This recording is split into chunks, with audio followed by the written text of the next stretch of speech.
Hey everybody, good morning, good afternoon, and good evening. Welcome to Beekeeping for Newbies. Thank you so very much for taking the time to join us today. I do appreciate you. And as always, feel free to reach out, Jeff at beekeepingfornewbies.com. Also, hit us up on the Discord room on beekeepingfornewbies.com. There is a link at the top, and it takes you right to the Discord. So feel free to jump in there and chat with us. Today is going to be episode 3 of Beekeeping in the News. We have a little bit of a special episode this week. So I didn't tell anybody about this ahead of time because I'm one of those OPSEC kind of guys, and I try to keep things as safe as possible. But last week I did a cross-country trip to take my daughter to Wyoming for an internship she's got out there with the forestry folks.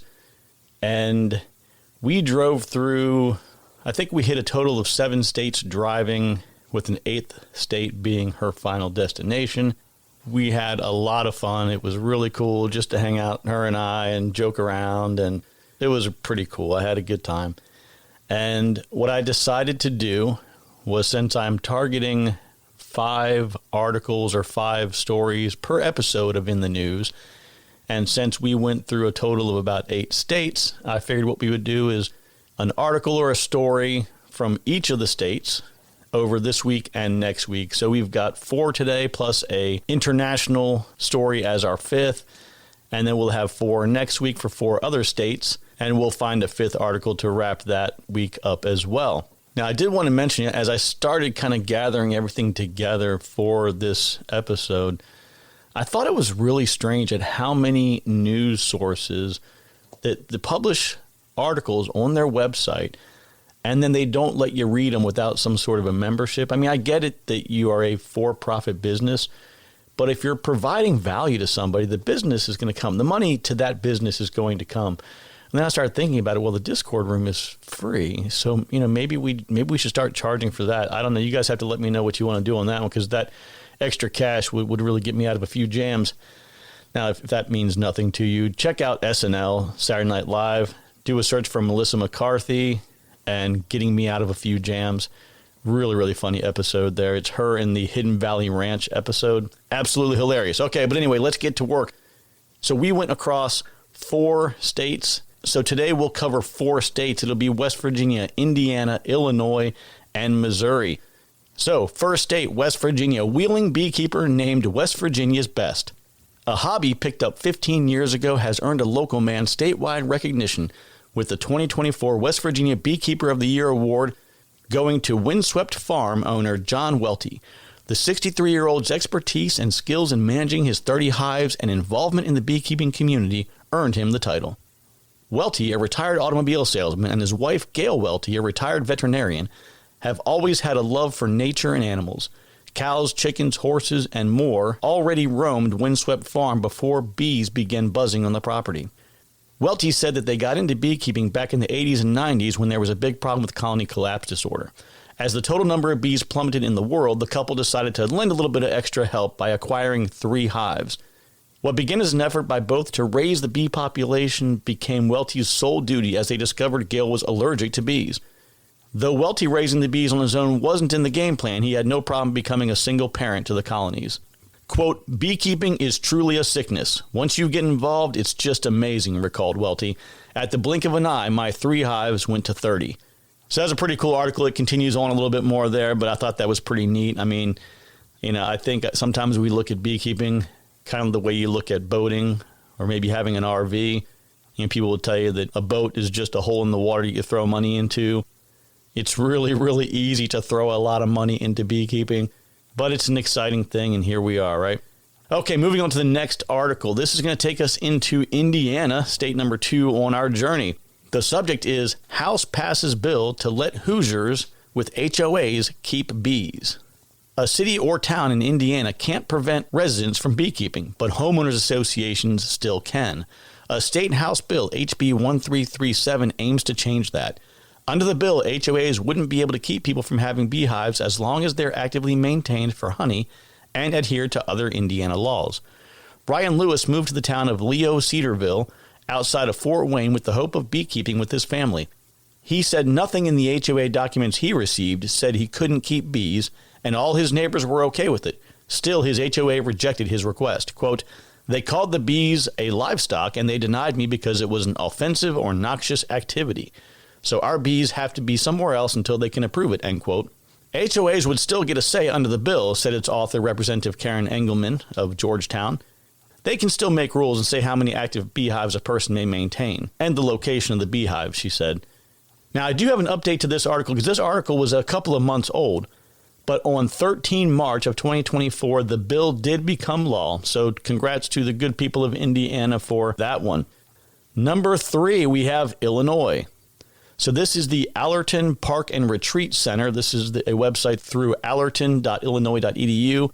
Beehive observation. Get a first-hand look at how honeybees manage hive activity during the summer at Beehive Observation on June 2nd and 15th, July 7th and 21st, and August 4th. Classes will include an overview of seasonal influences, followed by a peek inside the hives to observe honeybees at work. Traditional and flow hives will also be discussed. Participants should wear loose-fitting long sleeves and pants, closed-toed shoes, and bring a protective bee veil and unscented rubber gloves. And it talks about some of the details and the fee for this. And then further down, it talks about the instructor. When Maggie Wachter, I hope I pronounced her name correctly, began her social work degree at the University of Illinois in 2008, she had no idea she would become a beekeeper. As for honey, she kept a single jar in the back of her kitchen cabinet for recipes. Today, she's a master beekeeper who never eats sugar. So anyway, I wanted to make sure that public announcement was out there for folks if they're interested in attending that. As always, I'll post links to all of these on the Beekeeping for Newbies homepage under the In the News section. So if you're in the area of this or it sounds familiar and you know what I'm talking about, feel free to check that out and jump in with those folks for some hands-on beehive observation. Next on the list, next state in my journey there was Missouri. Now, if you're not from the U.S. or if you're a person in the U.S. who, for whatever reason, doesn't know this, every state has a 2-letter abbreviation. The 2-letter abbreviation for Missouri is MO, and MO, used in language is quite often a way of just saying more, just dropping the RE, like Mo Money, as an example. So we have an organization called Mo Hives KC. Now, also, for those of you not familiar with KC, KC is Kansas City. Now, I'm not a Missouri, Kansas City expert here, but what I have gathered over the past couple of weeks is you have Missouri and Kansas share a border, and Kansas City basically spans both sides of each state there. So effectively, you can have Kansas City, Missouri, and Kansas City, Kansas. So Mo Hives is an organization that focuses on urban beekeeping. And they say on their website here, and of course they always do like we do, right? Bee, like B-E-E, be urban and be beautiful.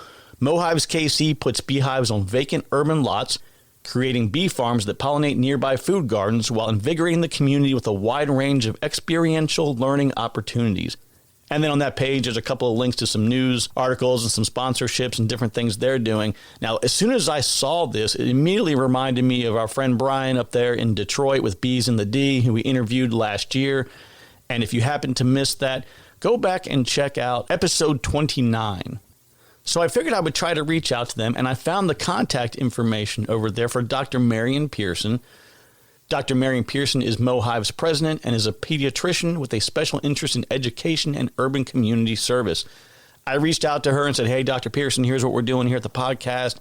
Would you like to chat sometime and let us know some more details about what's going on out there?